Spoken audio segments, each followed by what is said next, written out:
అమరమైన నీ చరితం, విమలమైన నీ రుధిరం, ఆత్మీయముగా ఉత్తేజపరచిన పరివర్తన క్షేత్రము. ఇన్నాళ్ళుగా నన్ను స్నేహిల్చి ఇంతగా ఫలింపచేసితివి. ఈశ్వర సంపదనంతటితో అభినయించినే పాడెదను.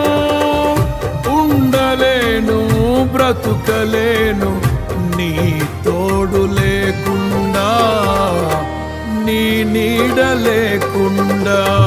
ప్రేమే శాశ్వతమైన పరిశుద్ధమైన పొదరిల్లు, మనసే మందిరమాయే, నా మదిలో దీపము నీ